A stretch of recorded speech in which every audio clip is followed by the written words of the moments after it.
La demandada quisiera aprovechar de un tiempo para hacer una refutación.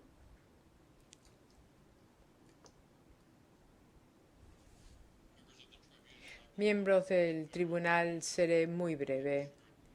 Le he asegurado al señor Smith que le daré casi todo el tiempo a él, pero hay un par de puntos que yo quisiera aclarar sobre la denegación de beneficios. El señor Ali utilizó la frase, aunque en un contexto diferente, la responsabilidad del Estado en el campo internacional. Yo creo que esa frase se puede aplicar claramente a la cuestión de denegación de beneficios tal como está planteada ante este tribunal. Pido disculpas, pero al invocar este concepto hemos puesto una carga muy importante sobre el tribunal, ya que es el primer tribunal que yo sepa que tiene que decidir una cuestión de denegación de beneficios en el contexto ya sea de CAFTA o NAFTA.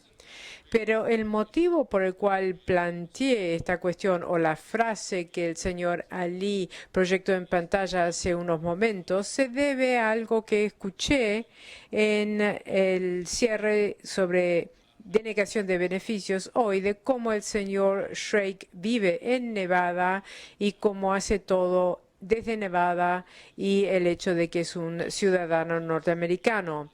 Yo mantengo ante este tribunal que algo tan profundo como la denegación de beneficios y si la demandante tiene o no actividades importantes en los Estados Unidos o controla a alguien desde los Estados Unidos, no puede basarse en la ubicación física del director ejecutivo de una empresa. No puede basarse en ese tema, ni mismo en la nacionalidad o ciudadanía de un director ejecutivo. Hay muchas corporaciones, muchas sociedades grandes en el mundo entero que están en jurisdicciones importantes y algunas nacieron, para usar otra palabra que ya fue empleada antes, nacieron en sitios que no han sido los Estados Unidos, pero ahora tienen un ejecutivo principal en Estados Unidos. Creo que Novartis es un ejemplo, quizás me equivoque, pero de todas maneras hay otros.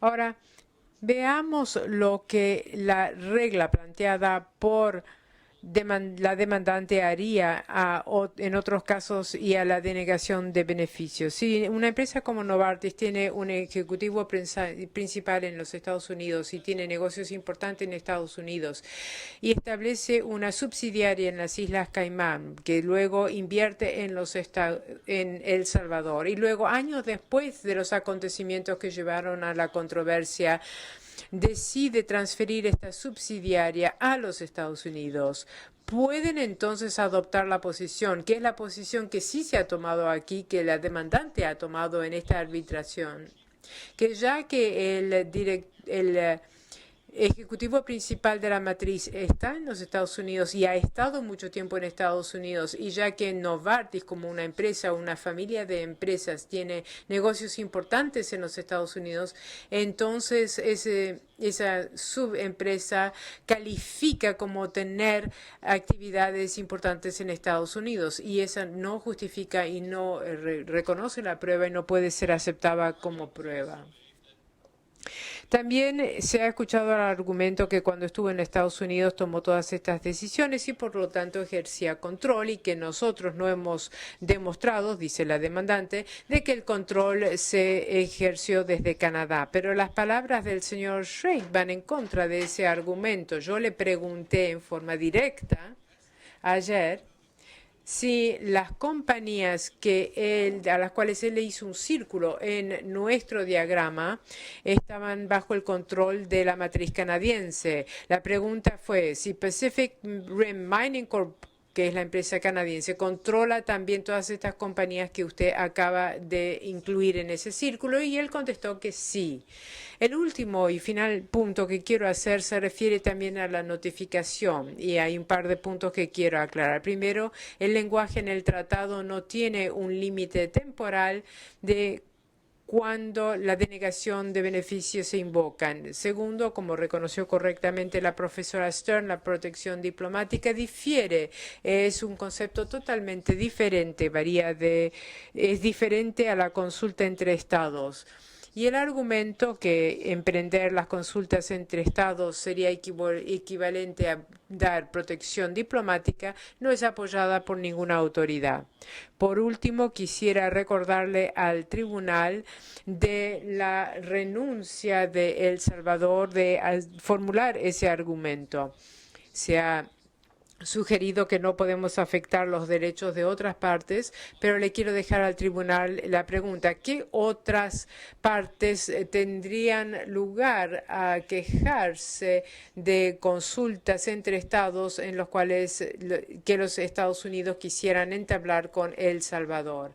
Y a menos que el tribunal tenga preguntas para mí, le quisiera dar la palabra al señor Smith. Gracias y gracias por su tiempo.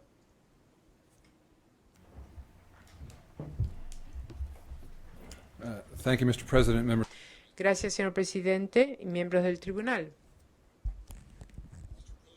El señor Posner indicó que él iba a aclarar la confusión sobre la medida o las medidas que están a la base del reclamo de ellos.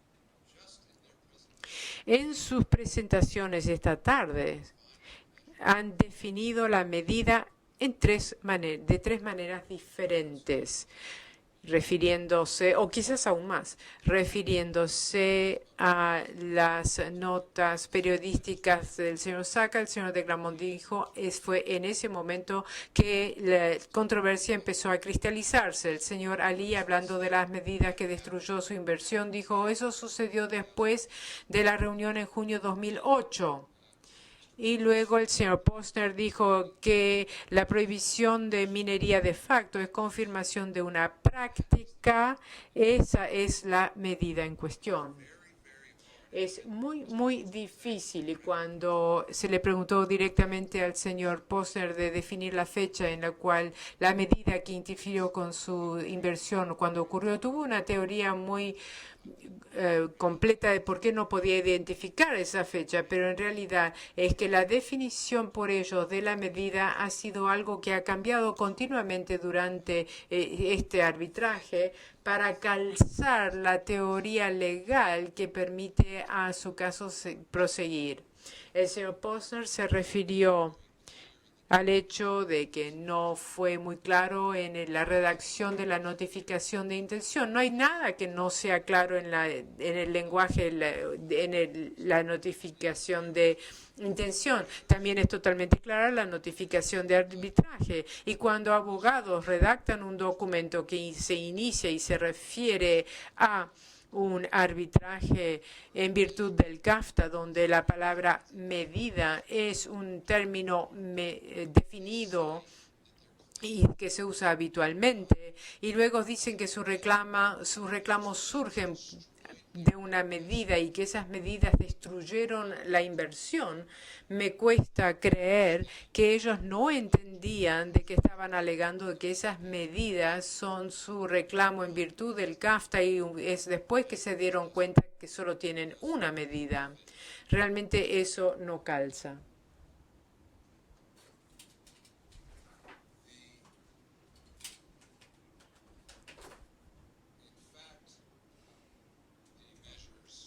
Las medidas a las cuales se han referido en la notificación de intención son bien claras.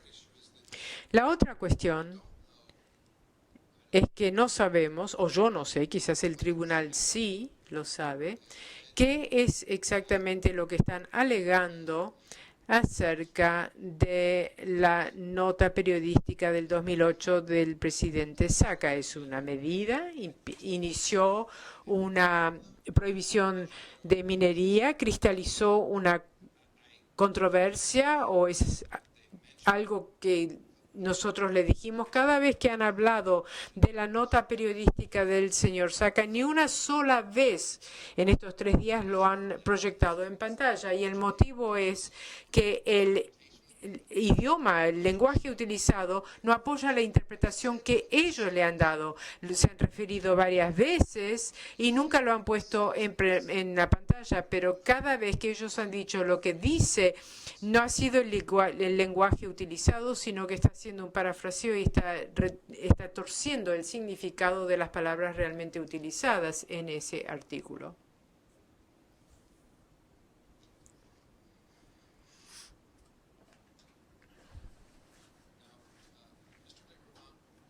El señor de Gramont señaló que El Salvador no se ha referido a los documentos que ellos han citado después del 11 de marzo de 2008. Ellos han citado varios otros artículos periodísticos. Nosotros utilizamos artículos periodísticos del 2006 y 2007, a los cuales ellos le dan poca importancia.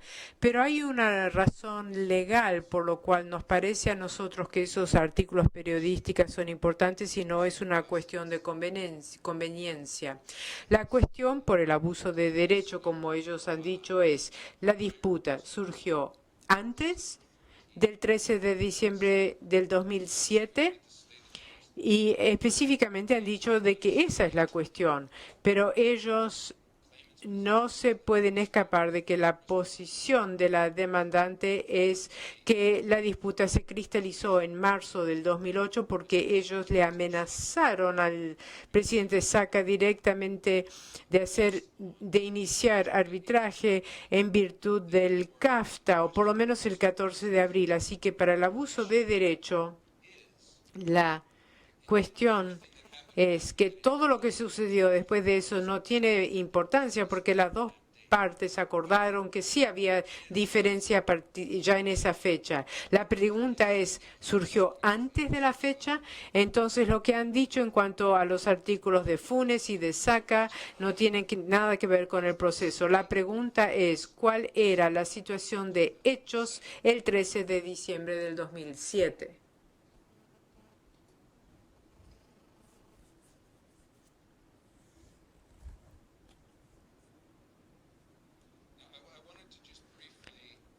Quisiera hablar brevemente, hacer referencia a lo que ha dicho el señor Shrake en su declaración testimonial al respecto de la señorita Hashimoto. Yo creo que si leen cuidadosamente el párrafo 110, no fue de ella la idea de cambiar la nacionalidad de Pakram Cayman. Ella tuvo la idea de ahorrar dinero, eliminando las operaciones o las subsidiarias donde no había operaciones, que eran Perú y México, y así se eliminaría Pakram Caribe. Luego el Shrake sigue diciendo que como resultado de ello, nosotros, entonces la decisión, como el señor Shrake admitió muchas veces en esta audiencia, la decisión de cambiar la nacionalidad fue del señor Shrake, no de la señorita Hashimoto.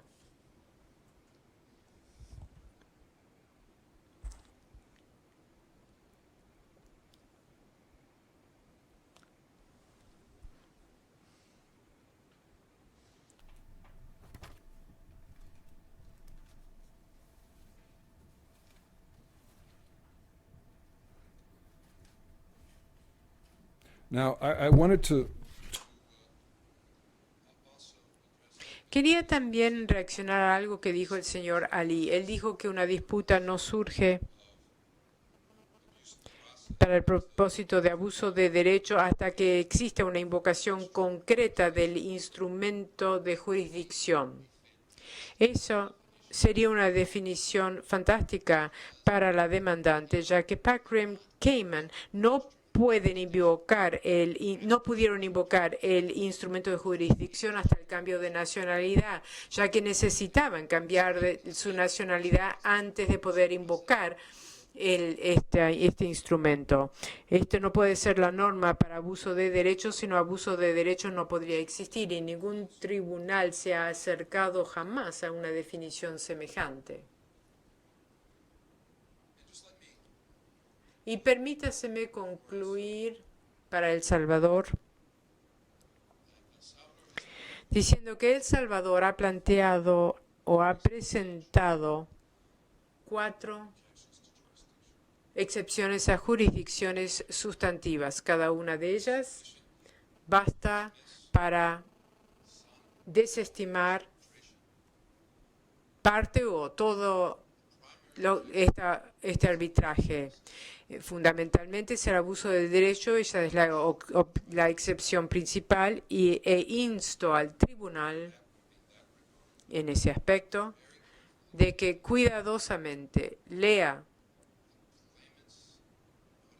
la notificación de intención de la demandante, su notificación de arbitraje y los artículos periodísticos de marzo 2008 y la carta del señor Shrake en reacción a esos artículos y los otros hechos que han sido planteados en acta por El Salvador relacionados con la disputa para la solicitud de concesión de explotación, cómo esa controversia se desarrolló del 2004 al 2007. Les pido que miren cuidadosamente los hechos y no la manera que los abogados de la demandante han dado vueltas todos estos hechos. Vean los hechos y hagan una determinación fáctica para ver en qué fecha la interferencia con la inversión ocurrió, en qué fecha nació la disputa, y creo que la conclusión inevitable es que fue antes del 13 de diciembre del 2007, y ya que ellos han manipulado la nacionalidad de la demandante para tener acceso a CAFTA, eso significa que han abusado del derecho y por eso todo este arbitraje debe ser desestimado.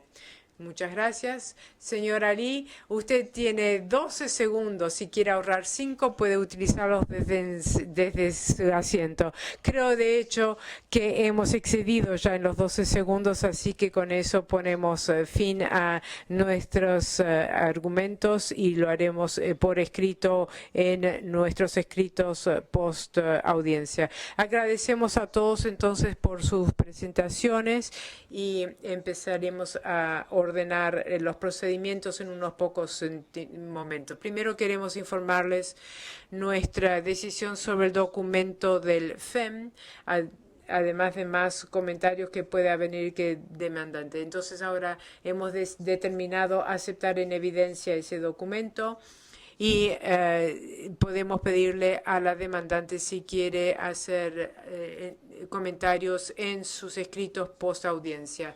Quiero saber si la demandada quiere hacer más comentarios acerca de la introducción de este documento. No vamos a tener mayores presentaciones. En cuanto al cronograma procedimiento, esto ha sido acordado y lo vamos a confirmar luego por escrito, de que la fecha límite para escritos por miembros no contendientes en virtud del CAFTA es el 20 de mayo de 2011. La fecha límite para escritos por los amici designados según la orden anterior del tribunal también es 20 de mayo 2011. El 10 de junio del 2011 es la fecha acordada para que las partes intercambien y envíen a través de la Secretaría del CIADI al tribunal sus escritos post audiencia. Habrá una ronda y les hemos preguntado acerca del límite de páginas y habíamos pedido a las dos partes que lo discutan, entonces les preguntamos a ustedes si han decidido una cifra. No hemos discutido acerca de una cifra, no que el tribunal nos guíe. 50 páginas, dice el presidente. ¿Eso es problemático para alguna de las partes? No para la demandada. Tiene que ser en un formato y en una letra leíble, suficientemente grande, y queremos que exista espacio entre las palabras, dice el presidente, pero confiamos en ustedes. Con eso, obviamente,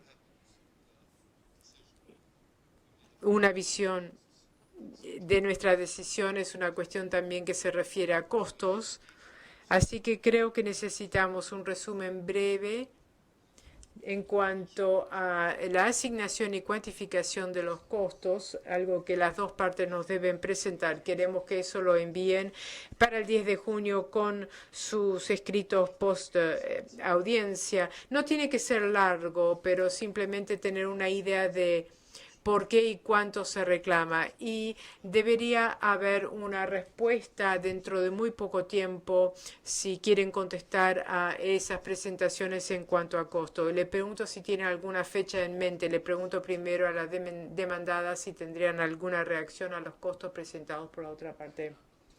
No he mirado, no he considerado una fecha específica, pero dadas las otras cuestiones que hay que presentar, yo solicitaría que sea después del 17 de junio. Bueno, digamos 2 semanas. ¿Es aceptable eso? Sí, sí, eso para nosotros, señor presidente, es aceptable. Bien.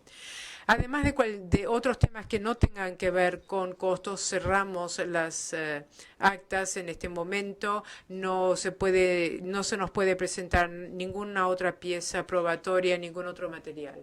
Confirmamos eso, señor presidente, por parte de la demandante.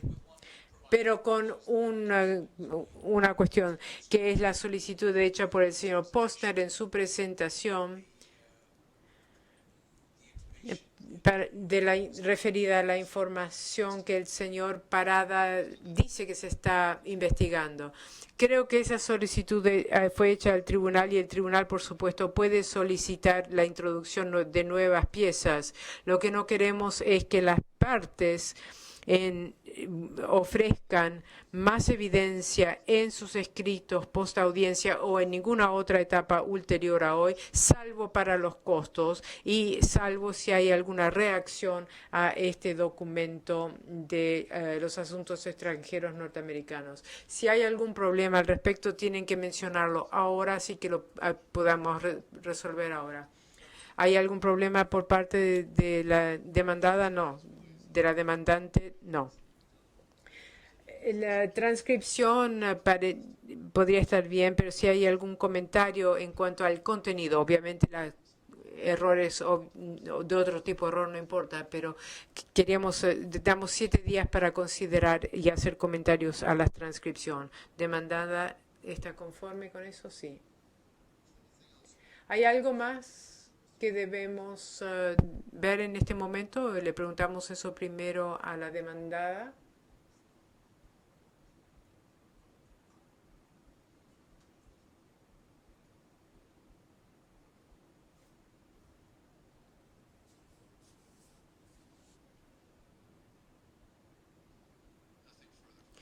Nada más por parte de la demandada. Señor presidente, usted había mencionado una cuestión que no quería olvidarse. Usted quería que nosotros reaccionemos, pero no recuerdo qué era.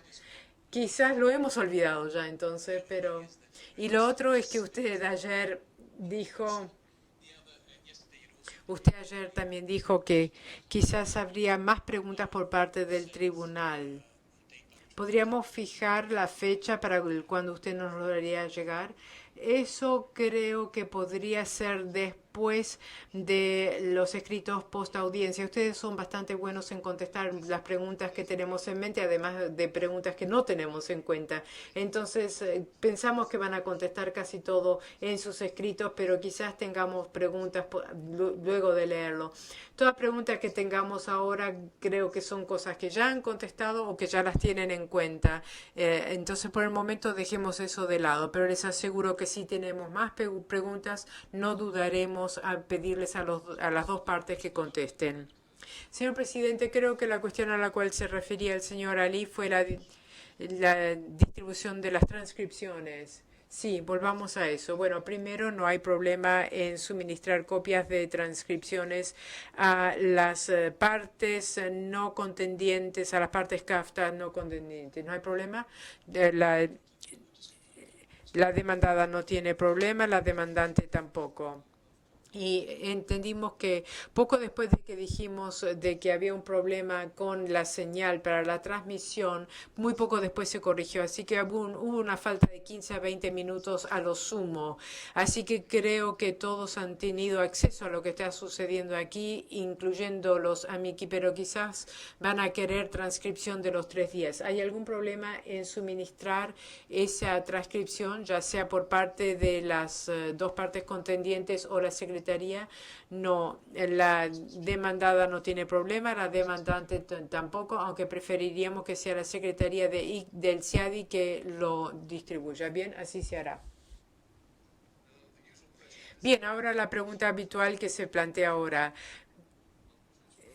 Los miembros de tribunales de especialmente los tribunales de CIADI pueden cometer errores humanos. ¿Hay algo que les parezca a ustedes que hemos cometido algún error que se puede corregir ahora? Es una pregunta bastante formal, pero les preguntamos a la demandada formalmente primero. Nada por nuestra parte, señor presidente. Y a la demandante, nada en esta etapa específica, señor presidente. Bien, muchas gracias. Bien, a nombre del tribunal y supongo que de las partes también quisiera agradecer a nuestro personal de transcripción. Esto será realmente una hazaña y también agradezco a los intérpretes que no hemos visto, pero están trabajando y también los técnicos que han estado manejando la señal de transmisión y no sé cuántas otras personas han estado trabajando duramente, pero pienso que hay muchas personas. Desde el punto de vista del tribunal, agradecemos sinceramente a todos los abogados, al personal de apoyo. Esto ha sido una audiencia interesante y muy bien manejada en un caso que, por cierto, no es fácil. Entonces les agradezco mucho y con eso formalmente levanto esta sesión. Gracias.